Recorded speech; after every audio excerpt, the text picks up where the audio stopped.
to get to talk to a lot of Bahamians that are in either unique fields that they had to kind of trailblaze themselves or discover themselves. And today we get to talk to D-Man, TC, other known as Terrence Colbrook. Well, and I'm so grateful you got to meet with me today. Thank you so much. It's my pleasure. When was the last time we saw each other? Let me see if you remember. Don't do that to me.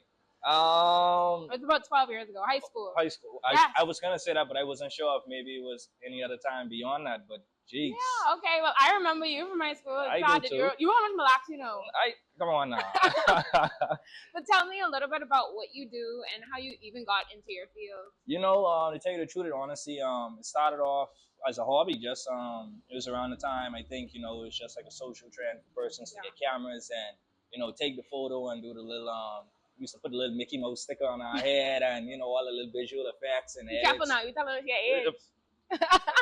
It's cool, man. But it started around that. When I came out of high school, me and my friends would go, and every time we go, I'd just take the camera and make little vlogs. And it caught the attention of some persons, and from there it was just persons would reach out to me because they always knew I was a person with a camera. It went to gig to gig. I got caught up with some professionals who really helped me to elevate and really just put me on to just find out that it was actually a professional world out there. Because before, like I said, it was just a hobby. So when I really dabbled into the professional world and it helped my work to improve, it was just like as I continued doing it, it just continued to grow and grow and grow and grow. So with that aspect, you said that you had people that showed you how it was able to be a career. Right. What in the career now you realize, wow, if someone didn't really navigate this or show me this, there's no way I would have been able to be as knowledgeable or as far as I am right now? I think I paid that a good attribute. I never really thought about it. Thinking about it now, I can't foresee which way it would have went. I was a very proactive person when it came to maybe self lessons, teaching myself tutorials. So who knows? I may have just watched some tutorials and say, well, this how to fix your ISO and this and that. But it wasn't until, like I say, I think the mentorship was very important of being exposed to persons. They're like, hey, you don't record like this, or you still using kit lens? I was like, kit lens? You mean there's different lenses I could buy for the camera? You know what I mean? And then at the time, I realized my camera wasn't even able to change lens. So I had to get a professional camera. And how expensive is this journey? You're talking about all these changes. How much would you say you have spent to keep upgrading or advancing? Wow. That's a good question. I'm asking you all these questions. Nah, it's cool. It's cool. Forgive me if I ain't giving the eye contact. Okay. Your boys behind the lens, so I just feeling it. No, it's okay. It's okay. But if I was to give a price tag, just thinking on it, I can try to be realistic. I think I'm somewhere between above 30,000. That's a lot of money. Yeah. But I mean, laptop equipment. Yeah, lens, I was gonna say that's probably batteries, the whole work. Assets. Yeah. What has been one of the coolest jobs that you've gotten to be living behind the cameras through the lens of your clients? What has been one of the coolest ones? I think just being able to travel. I do a lot of travel, videography and photography. Just having the opportunity to just go to places I've never been or probably wouldn't have the opportunity. What are some of those places? Top of the list, I would say Venice, Italy, Florence. I've been to Morocco. I've been London. Oh my goodness! Yeah, all in 1 year. All in 1 year. That's incredible. All in one summer. Did you have to get any special passports to go to any of these places? Some places like Morocco, if I'm not mistaken, you actually have to get somewhat like a visa permit. Okay. So that's something that it's like a travel visa, similar to what we had during COVID restrictions and things like that. Yeah. So it wasn't too much of a hassle.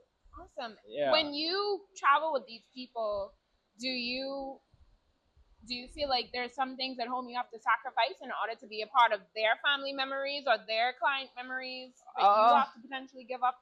Well, I'll put it out there. I'm a young dad, a proud father at that too. So congratulations. Yeah, shout out to Zeno. But yeah, I'm a young dad. So I think just being away from my kid is definitely something that I'm used to having, being a very hands-on parent. I'm a hands-on dad. I'm always proactive and interactive with him.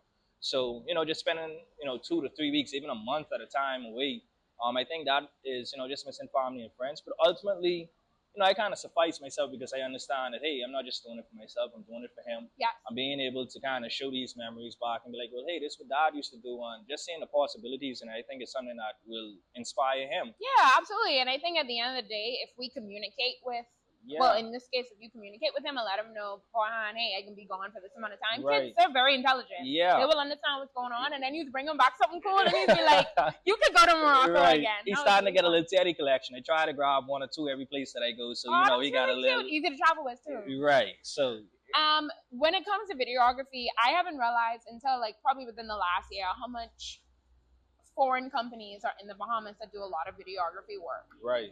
How do you step into that space knowing that it's not really something you can compete in? You just got to be the best, and it's your country. How do you juggle both of those things? Well, you know, early on, I am a bit of a perfectionist, so you know that could be a little stagnating sometimes, especially when you look at competitors who obviously, you know, has the vast experience, has the budget, has the clientele. It's just like, am I able to get in there? But you know, now that I've been in, you know, in the industry for so long, I've come to realize that there's a place for everyone. You know, I think it all comes in uniqueness, what you offer, not only in you know your skills and services, but you know personalities as well. You know, persons buy into that brand. What do you got going? And I think now it's just I focus more on what I can offer and the value that I bring. You know, and I think that's been the most strongest pillar I could say in my career that has paved the way and allowed me to walk in certain rooms and kind of be competitors to my competitors now at this point. That's right. You know, the sense of confidence in knowing like no need to compete when we all could eat, and I think that's something that I really want to encourage especially young persons that are coming into the videography field. Right. There are big guns that are out there, and it Yeah. should be, especially if you're new to it. But it's good to link with those brands, Mhm. and I'm sure you're open to helping and imparting knowledge on the you know what generation. I've always been the one, you know, while I've been a fan of just kind of being on my own and I kind of move solo a lot of times, I've never been one to oppose working with people. I find it that we're in such a small space that you know if I could be collaboratives to my competitors, the days when I don't have a job, I know my competitors may have a job, and I give them a level of value that they could appreciate, and they give me the level of value that I could appreciate to be able to work. So I think it's each one reach one, each one teach one, however the saying go. You know, you gotta be able to. It's an exchange, a robbery method. Yeah. Yeah. So I definitely have to agree with that. My dad was big on imparting knowledge to the next generation, because not only will they do it like you, they'll do it way better than you, and that's the whole thing. Everything is advancing from technology, from the way we live, even the way we enjoy entertainment today. So it's good to reach out to the younger ones so that they know they have a space. Right. But I will say it's difficult to find ones who want to be molded. You know, they're very strong-headed, and I don't know. I look back and I wonder if we were like that. Right. Like I feel like was I this way? And you know, I think it goes into just kind of like looking into yourself and understanding and being aware of it, because you know I would say it was very easy to work with. I was very humble. I always went on to the position of, you know, I want to learn. I want to be a subject, a student of this game. I want to kind of be under this wing that, you know, these persons could part on certain knowledge. I think some people just have to be able to understand that. Because some people, you know, I guess it's a little bit of the black crab syndrome. Sometimes persons could be scorned from maybe previous experiences. Yes. But I think you have to be open-minded, because you could be blocking your biggest blessing. You know what I mean? I find that I've always been one. My approach was just reach out. You know, the worst they could say is no. The worst they could say is, because some people leave me on scene. You know, I got to meet them now, and I be like, you know, you leave me on scene, but you know, it's all good now. But it's a lot of them that, you know, I reached out, and you know, long and before, you know, I'm in Luther doing a film with some, you know, like Tony Williams. They shout him out. You know, Are you serious? That's so dope. Who else? We got a lot of Lovato stuff. It's another one. While we haven't been able to collaborate yet, always supportive, always willing to part on knowledge. That is amazing. Yeah, the industry is supportive. Do you regret anything in your career? When I say regret, like, man, if I didn't do that, I feel like I could have been here, or if I did do that, I could have been here. Is there any regrets in regards to that path? You know, I think I won't say so, and I'll say it in the cliche manner that, you know, I think that everything that I've done kind of brought me to the position that I am. I think the only thing that I would say is the one thing that I don't want to have regrets for is being stagnated and comfortable. I think it's an industry where you have to continuously learn. You have to continuously push yourself out there and adapt and advance in different ways. So I think that would be one of my biggest regrets, to ever feel as if my pinnacle where I'm at is suffice. Got you. Yeah. Yeah. You don't want to ever be okay with where you at. You want to always level up. Yeah. That's a good space to be in. Yeah. I think when people overcome a challenge, they think like that's it, and they could stay in that space forever. And I struggle with that. I get very bored in careers very quickly if it doesn't challenge me. Right. But sometimes, you know, especially as we get older, boredom can't be the reason we change. I agree. It has to be some type of stickability. Right. So you have to find, okay, how can I make this more interesting? Agreed. Because it ain't necessarily the career. It could be me. Right. Just, you know, diluting the product. 100%. So yeah, I love that. That's so good to know. How many years have you now been a videographer for, what's the name of the network again? Our News? Our News, Okay. yeah. I've been there. Fun fact, it's my longest job I've ever had now. Oh my goodness. Congratulations. Stickability, y'all. You know, boy, maturing, getting there, you know. But it's been about 3 years now I've been with them. Yeah, I've been enjoying it, I won't lie. Prior to that, it's always been on and off my business. You know, like you said, just having those seasons where, you know, you're working and then you just want to get to something new. And that's been the strive. It's been, you know, propelling me forward every time I leave. I grow. The last time I went about 5 years full time. Wow. Yeah, I received an offer, and that's what really piqued my interest with Our News. And I'm so grateful that I actually pursued it. Shout out to Our News. Yeah, man, the good people. What do you do exactly there? So I'm a production associate. That entails technical directing, ensuring that I switch and get all the content up on the broadcast. So when you're watching the news and you're seeing all the different clips come in, so that's the boy behind the scenes. That is so cool. Pushing all the buttons. They have a buttons. TikTok, Instagram, anything? They actually do, yeah. They should capture that. It would be cool to see what goes on behind the scenes. Right. And, you know, our social media, shout out to Ricky and everybody from there. They do a great job with doing that. I think you should tune in. I will be completely honest to everybody. I'm not a news woman. I don't follow the news. My daddy is posted in the family chat, and I say, what? I didn't know. So I appreciate the time and effort, though, that people put in, keeping us posted to what's going on in the Bahamas and around the world. Just tapping that in there. Most there. So you've been there for 3 years. You've been on your own for how long? Like just entrepreneurship? Entrepreneurship, I would say from high school days. So at the end of high school, I was already, you know, not full time, but I was already taking jobs. It was already cemented in the firm that that's what you was gonna do. And right. So I always started from there as my base ground. So I want to say about 12 years now. That's amazing. Yeah. That's since we've been out of high school for real. Been out of high school. Yeah. Y'all don't watch nothing. Okay. I know to some of y'all, 12 years can be like, what? That really ain't nothing. So within that time frame, you were able to work to Our News, work independently. How did you Eyewitness as well? Eyewitness. Yeah. Stop it. Yeah. And how are you able to then, because you kind of your own manager, you're your project manager, you're right. PR, you're your HR. Yeah. How are you able, like, what taught you or who taught you those? You know, I always was, like I said, I always was self-taught. So it was just like, you know what, I feel like I do a lot of internalization, you know what I mean? I understand, like, when I'm having challenges, I try to get to the point, like, what's bothering me? What's some of my flaws? What am I not doing correctly? Okay, I'm having some finance issue. Maybe I need to look into accounting now. You know what I mean? Let me take a little quick course on this program, maybe like a little quick little online fundamentals. Let me do this. So at a certain time when I was working, it was like I was spending most of my salary on just like courses and courses. I'd spend like $107. Yeah, you know, just trying out business skills and practicing and learning and repeating it. And I just did it so much for such a long time, over a period of a year. I had to take a break from it because at a certain point it was like I was overwhelmed. Yeah, I was doing too much. You know what I mean? Like it was just surrounding me night and day. But you know, I was able to just let that information digest, and I think that just made me so much more well-rounded. However, while I'm a solo entrepreneur at this point, it isn't the ideal long goal for some of the aspirations and stuff that I have. I'm working into more like delegations. I would say that's some of my challenges. If I would go back and say that's maybe one of my regrets. Not being more susceptible, I think that's the word. Yeah, you got susceptible to, you know, long-term training of persons and, you know, building that team. I've had persons who've came on and off, so I won't. Have you ever heard, listen ladies, of the Bahamian woman touch? Let me tell you what it is. No, listen, let me tell you, because my mom is that to my dad, and you don't have to be married or even in a relationship for it. Right. But a woman has a touch of where they're able to structure your company or ideas for a successful outcome. Now, not all women, just like all men, can be entrepreneurs. Well, shout out to Koreans.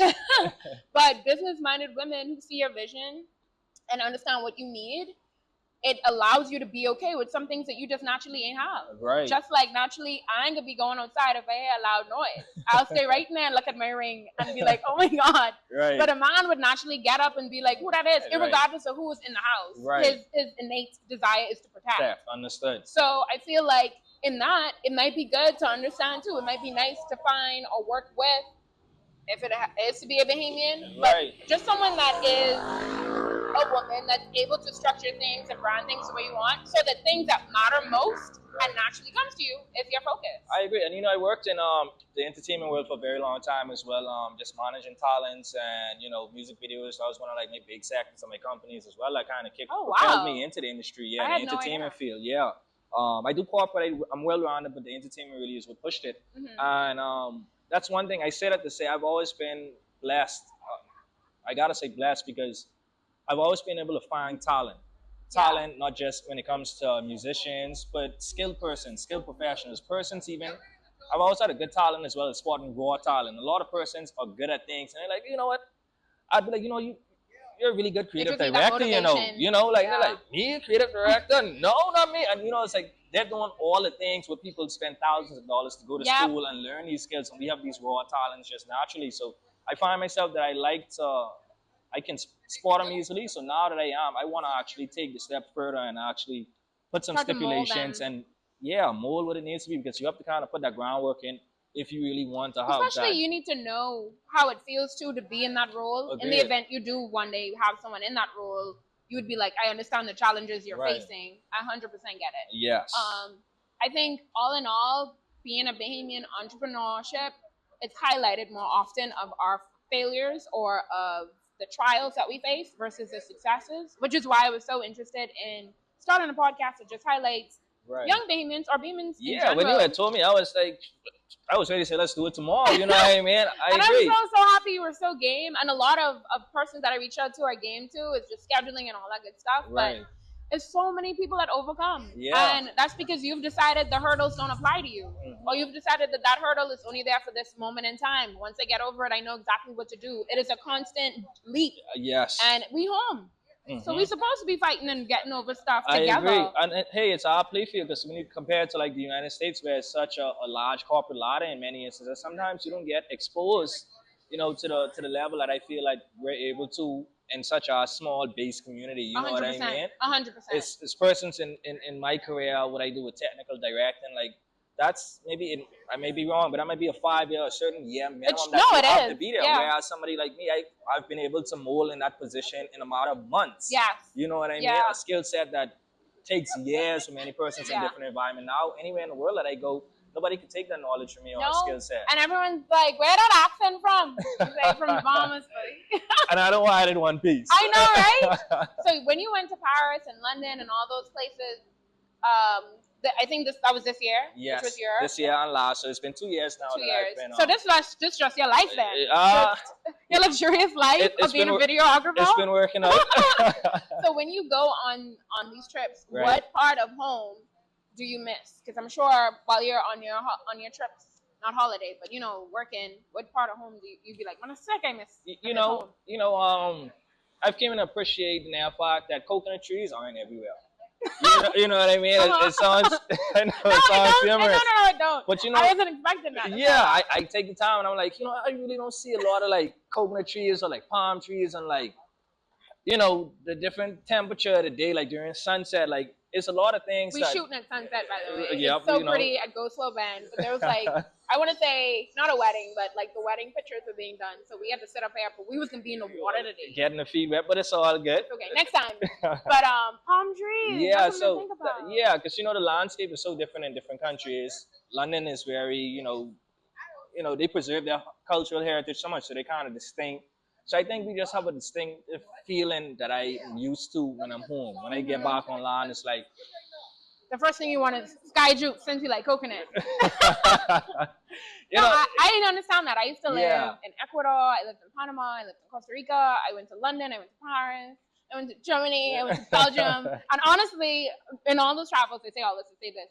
I really miss the beaches. Right. I miss it so much. That's such a cool reset to my week when I'm able to go to the beach, like how we had Go Silverland, right, and just be one for 1 minute and recognize that I'm so much smaller than life, and it's a good reset to how your goal should set up for the week. But traveling is why I appreciate home more. Agreed. And I think as a videographer or any job that Bahamians may have, see if there's a way where you can connect travel, because then you will peak in your career. You'll peak as an individual, a mom, a father, a friend, because you gain an appreciation for what you have. Agreed. It heightens. Agreed. Even when it comes to collaborating with other professionals, you know, just seeing their way of doing things, and just because here sometimes in the industry it might be certain I won't use that word. I was gonna say we have a way of, just sometimes being a little bush mechanic ways of doing things, and not to Yes. say that it's being done incorrectly, Just but not it's the way like a in MacGyver corporate. way. Yes. Right? You Yeah. know what I mean? Yeah. So, where sometimes abroad it's like it's more structured, it's more common and more norm in certain environments. So, just being around certain industries and just being able to dabble a little deeper, because there's certain things I feel like you just don't learn unless you're around it. 100%. You know what I mean? And 100%. that's been a big like exposure for myself as well. Person who's like, it proves the value that when you're able to just come from not only your local economy, but get into a different economy and able to thrive and have a product and a value so strong that it's even sellable and workable across there. It proves that, hey, it gives you a certain level of confidence that I could do this anywhere. Speaking about economy, I was curious about this, and I was like, I don't know if I should ask you, but I was like, you know what? I'm gonna ask you. Great ahead. How do you price your jobs? How does a videographer sit down and say, this is how I'm gonna price this particular gig? So it's many factors that you could look at. It's starting out, there's plenty different base models. Everybody is different where they have set prices.